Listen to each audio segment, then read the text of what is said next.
Hello, and thank you for thank you for joining me on another lovely day. I am dressed up today because this is the world premiere of the Porsche Panamera launch, and I was just in the backseat of a taxi for 40 minutes, and he got a little bit lost.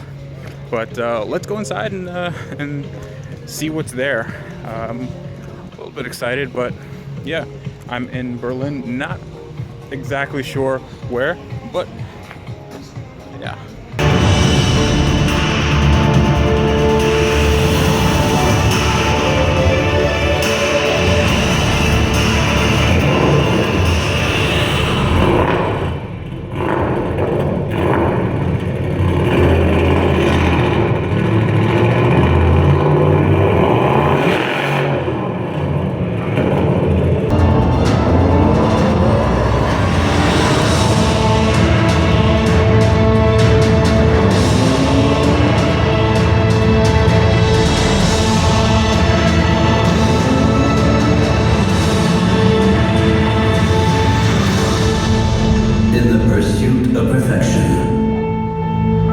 The new Panamera.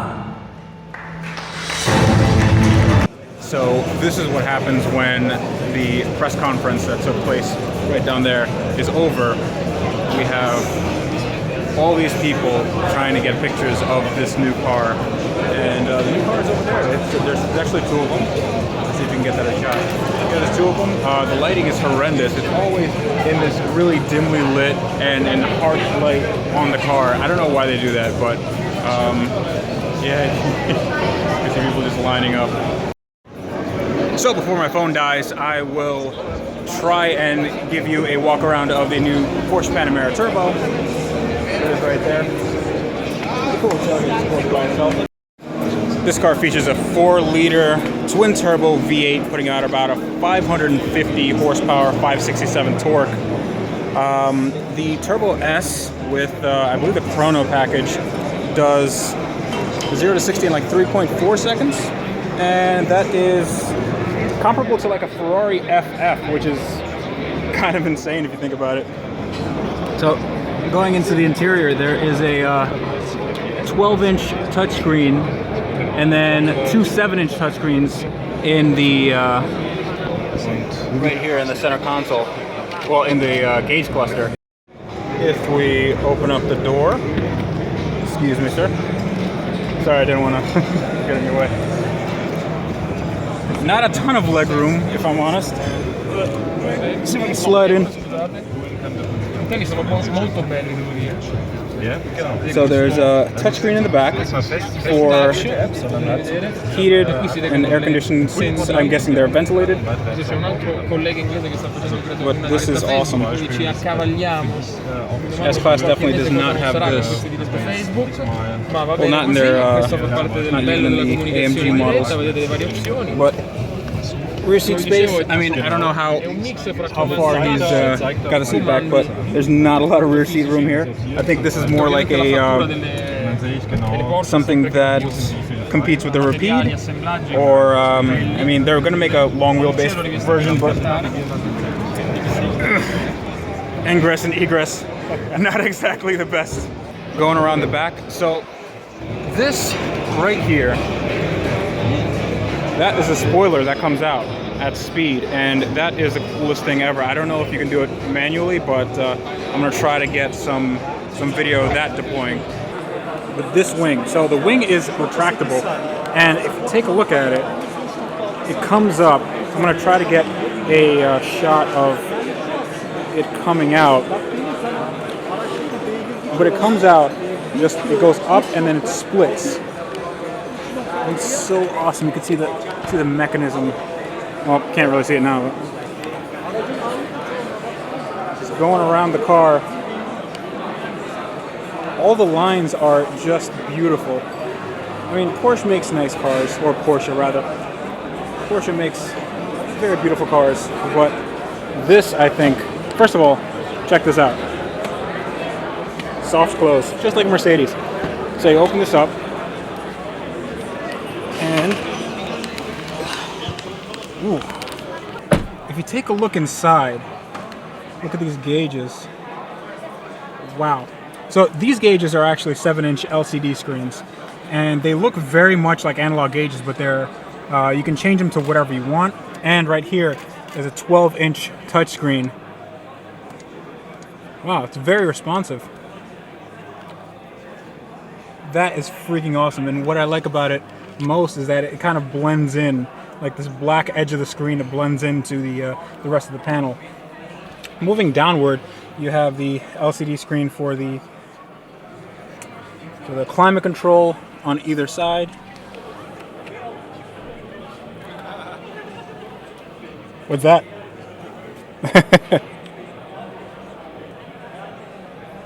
Thank you. Cool. So the guy came in, I think he was just trying to test the battery voltage because this car has been in the on position for quite a long time, and they don't want to run the battery out. But here's a chronometer, also known as a clock for regular people. And going down here, this is just sort of your regular stuff. I don't like that these aren't actual buttons. They're like these weird, you know, things that I think Cadillac uses something like this, and it's not my cup of tea. I like something with a bit of feedback, with a bit of tactile function, but it is the wave of the future, and I can't really fault it for that. So here is basically like a race switch on a Ferrari, except you can tune it to whatever you want. Okay, that's sport, normal, individual, so I guess you can change all the settings there. And then you have Sport Plus. Here's the Panamera that they used in the Goodwood Festival of Speed. See, it is identical to those cars over there, but this car is actually, see, these are stickers to kind of throw people off. They throw people off of what the car actually looks like, even though the shape is there. They haven't really changed that. You look at these weird googly eyes, almost reminiscent of a 996 or something.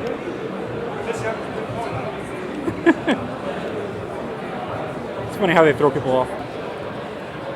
So I haven't taken a look at the front end of this thing. Wow, this is a very, very good looking car.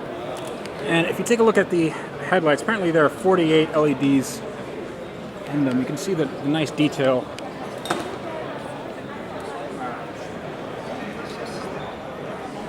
It's so cool.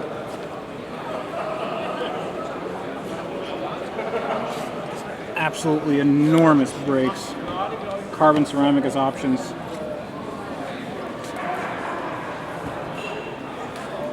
I really want to drive it, but they haven't let anybody in these pre-production cars as of yet, but hopefully I am on the list to drive these when they're available.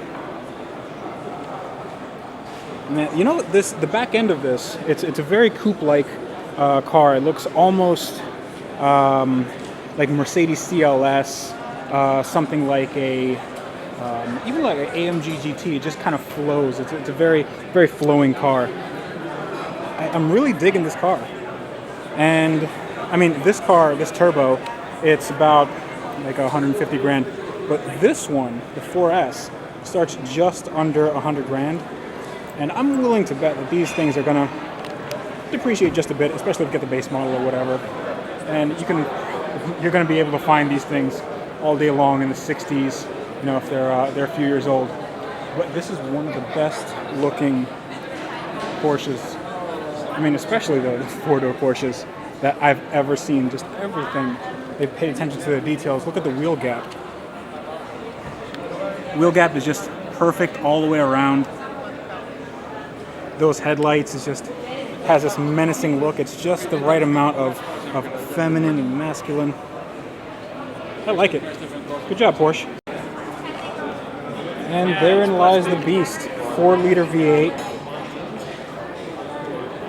And it produces around, well, this is the regular turbo version, so this is what, like 550? 550, yeah. Yeah. 550, 567 torque. And one thing I like about, especially modern turbo V8s, the smaller ones, they have the turbos right in the middle. So you see all the heat shielding, up there. It's really, really cool. They have basically 2 twin intake manifolds on each side of the engine. And it's a really, really cool design. I know Mercedes and Audi are doing pretty much the same thing as for form factor. It's it's just for better spool up since the turbos are all right there.